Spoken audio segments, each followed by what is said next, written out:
1, 2. Mic check. 1, Here we go. Ça y est, on est de retour ici au contest de Rennes sur roulette. On est ravis de vous avoir en live. On va repartir avec My G, JD. Ravi de te voir. Ça va ou quoi aujourd'hui. Il s'est proposé pour commenter avec nous cette catégorie U18 et peut-être plus encore. On verra. On a peut-être Anel qui va nous rendre visite. Ouais, exactement. Bah en fait, moi je vais commenter la trotte tout à l'heure au micro. Exactement. Et en attendant, bah allez, on va prêter main forte. Ouais, grave. Photo Emric pour la culture. Est-ce que on est là et aujourd'hui on envoie à Rennes spécialement sur l'esplanade du Général de Gaulle. Est-ce que mine de rien, U18, tu connais un peu des blazes, tu connais des personnes ou pas tant que ça? U18, alors il y a des têtes qui me reviennent que j'avais déjà vu au Pro Bowl de Marseille. Complètement. Il y avait la catégorie, il y avait les mêmes catégories U18. Ah, ça envoie direct. Et aussi au Nantes Roller Festival. Et du coup, on a quelques-uns de ces riders qui sont là, qui sont présents et ça fait plaisir de les revoir ici. C'est les futures générations justement, c'est ceux qui dans quelques années se retrouveront dans les catégories professionnelles, on l'espère. On est là, on le voit avec des gros misty flips là sur la Funbox en transfert. Ah ouais, grave. Et franchement, comme tu le dis, ils ont en dessous de 18 ans, ils envoient déjà du lourd. On sent qu'il y a de l'énergie, ça pousse à fond. Ils n'ont pas eu beaucoup de temps pour le training, si je dis pas de bêtises, et déjà on les sent très très chauds. Là, gros passage sur la box en transfert. En plus, ce qui fait plaisir, c'est que cette catégorie-là, elle est remplie. Ça montre qu'il y a beaucoup d'engouement pour le roller freestyle, qu'il y a de l'avenir, beaucoup de futures générations qui sont là. Ils viennent un peu de partout. Ils sont tous retrouvés ici là pour le Rennes sur roulette. On sait déjà qu'il y a une communauté, mais en plus de ça, il y a quand même des aficionados des compétitions et qui se déplacent pour faire les events comme ça. Et d'ailleurs, pour les championnats de France, je sais pas si tu sais, mais c'est catégorie 3 étoiles. Pour cette compétition, en fait, c'est les compétitions qui sont capables d'accueillir le plus grand nombre de catégories. Tu as des U12, U14, filles, garçons, U18, professionnels aussi chez les filles. Et en fait, tu as du monde, du coup tu as aussi beaucoup de concurrence. Si tu la remportes, ça fait beaucoup plus de points pour le classement général au championnat de France.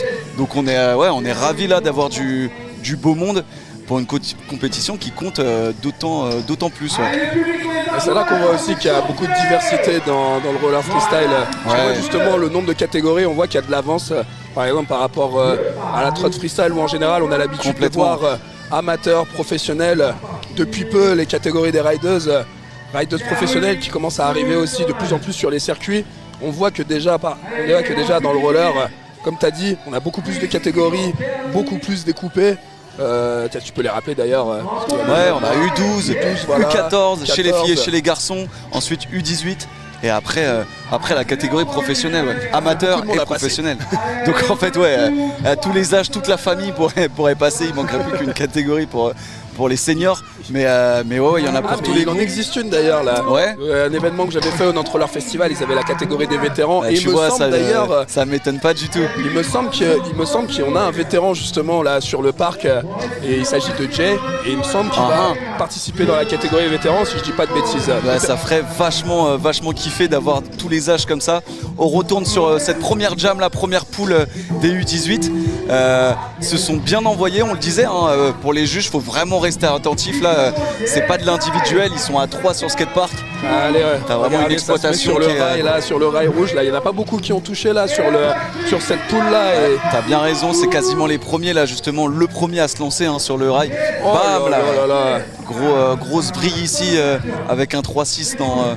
Un 3-6 front flip me semble-t-il. Je sais pas s'il va le retenter peut-être pour la gloire. En tout cas franchement il en était pas loin, il a pris un peu court, il lui manquait un petit peu de rotation là sur le front flip en tout cas, mais c'est passable. Elle est plutôt abordable là, la plus petite box en tout cas juste avant la grosse. Ouais, je l'avais testé hier justement, donc j'étais avec... Qu'est-ce que t'en penses toi? J'étais avec tous les techniciens là, tout le staff sur le skatepark là. Il faut savoir qu'ils sont ici depuis mardi. Donc depuis mardi, ok, d'accord. C'est bon à savoir. Mardi, on a Boris Germain pas loin là. Ils installent tout. Encore hier, il y avait des finitions à faire. Ils ont même repeint sur toutes les rampes. Donc c'est assez compliqué d'installer ça là. Et là, ça fait plaisir de voir. Ça fait plaisir d'avoir pu tester le skatepark en avant-première avant tout le monde hier soir. Tu m'étonnes, tout fraîchement peint. Tout fraîchement peint et effectivement, ouais, cette courbe elle est plutôt abordable. On voit aussi l'originalité qu'il y a avec le gros rail, avec le gros ledge et le rail qui se trouve juste à côté. Donc j'imagine qu'il va y avoir des disasters comme on dit en roller, le fait de passer d'un module en transfert à un autre en grind. Donc là, faire des rails tout curb ou des curb to rail. Moi c'est vraiment ce que je sentais comme ça, tu vois. Il y en a certains qui m'ont dit que le skatepark était assez abordable, donc plutôt simple dans le truc. Mais justement c'est propice à ce genre de disaster comme tu dis, où genre en fait tu vas pouvoir passer d'un module à l'autre en faisant des grosses figures, des grosses dingueries, j'ai envie de dire. Exactement, et en plus je sais pas si on arrive à voir sur l'écran du live, mais les deux modules sont assez proches les uns les autres. Ils sont assez espacés pour que l'on puisse passer en toute sécurité, mais assez proches pour qu'on puisse faire des transferts sans trop de difficultés. Donc peut-être que on verra un grind disaster avec une rotation atterrissant en autre grind sur le ledge. Peut-être, je sais que dans la catégorie professionnelle, il y en a beaucoup qui sont capables. On a vu des riders tout à l'heure s'entraîner comme Lenny Jourda, comme Nicolas Servi qui était là. Peut-être qu'on aura ce genre de dinguerie. C'est vraiment j'ai hâte de voir ça en tout cas. Vraiment un joli teasing que tu nous fais là parce que ça nous a mis l'eau à la bouche, là on est bien. Et ça y est, déjà deuxième poule qui se lance. On le voit encore là sur la box, celle dont tu nous parlais où il va y avoir des choses, c'est sûr. Et je suis sûr que même là pour les U18 ça va peut-être arriver. En tout cas ça prend bon la vitesse là avec la montée sur le petit step up. Il y avait une tentative de pack royal. Regardez la tentative de soul grind sur le rail au milieu. Le rail central. Ouais. Et il avait accroché un petit peu. Alors je sais pas si c'est parce que le rail est pas très bien waxé ou si c'est ses patins qui ont besoin d'un petit peu de cire. Un petit peu de faire glisser tout ça là. Ou alors un peu de vitesse. Ouais, peut-être, en effet. Mais en tout cas là pour le moment ils se sont lancés à deux.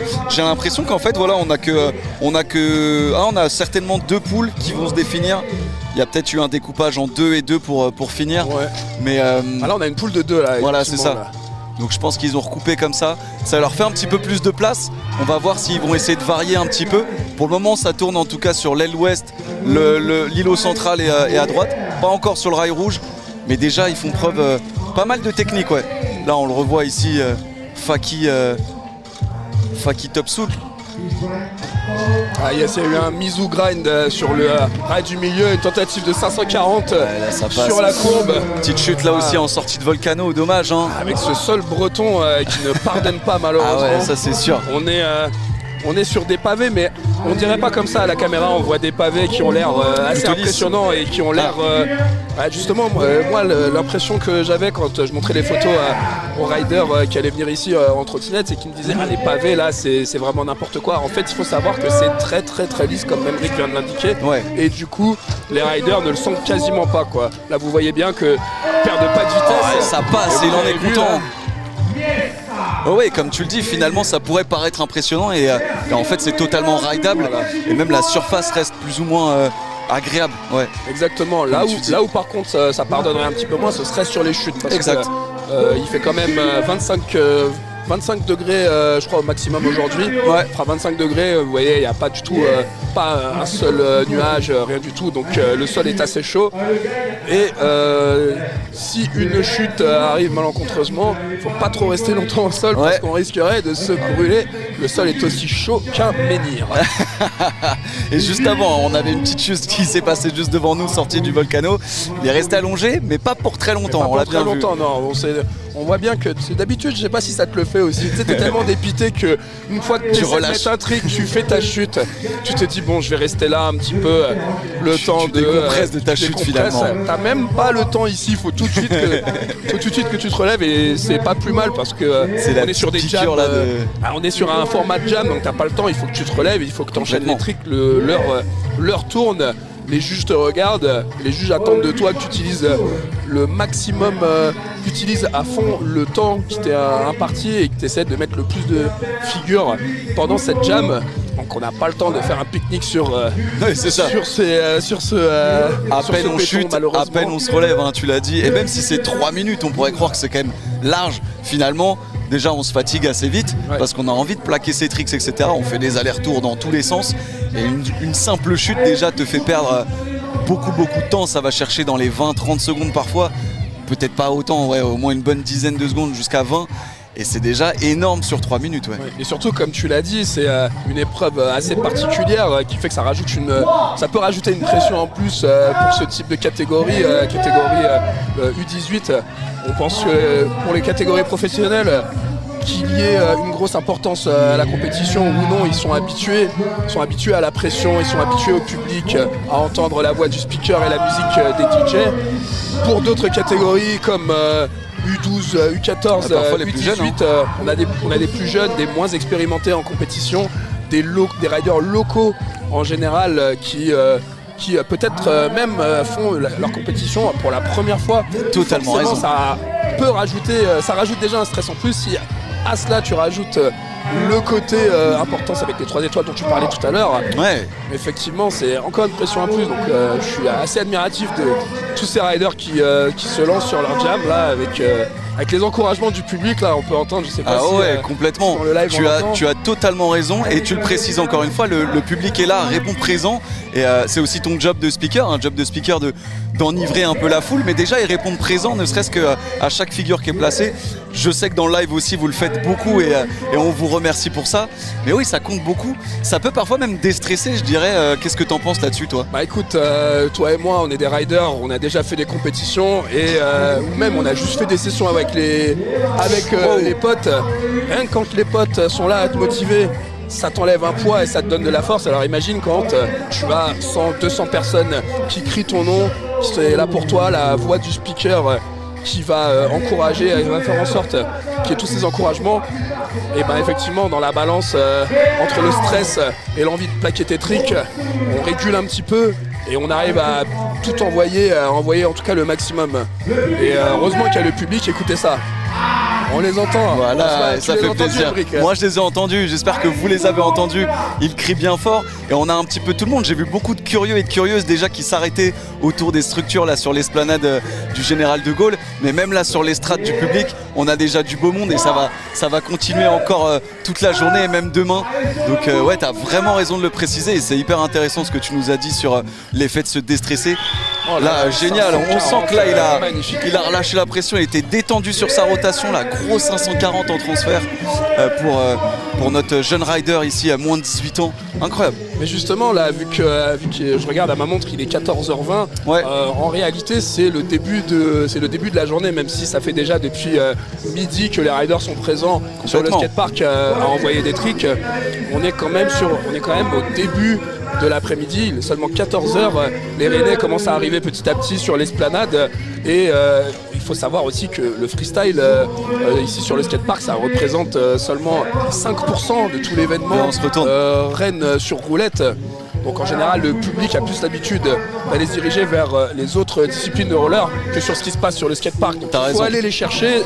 Nous, en tant que speaker, on a le speaker Actarus du roller là qui qu'on entend justement, qu'on entend derrière, qui fait ce job de ramener tous ces gens qui passeraient peut-être même par hasard faire une petite balade hyper important sous le soleil rennais en famille et qui à la vue de toutes ces figures et à la motivation du public fait que ils s'arrêteraient ici, nous ça nous ramène du monde et les riders ça leur fait plaisir. Mais ouais, complètement. Et on le précise d'ailleurs, c'est un événement street, ou en tout cas on m'a dit street pour le skatepark, mais c'est un événement autour du freestyle. On a le roller, on a la trottinette, mais on a aussi tous les univers du roller ici sur l'esplanade.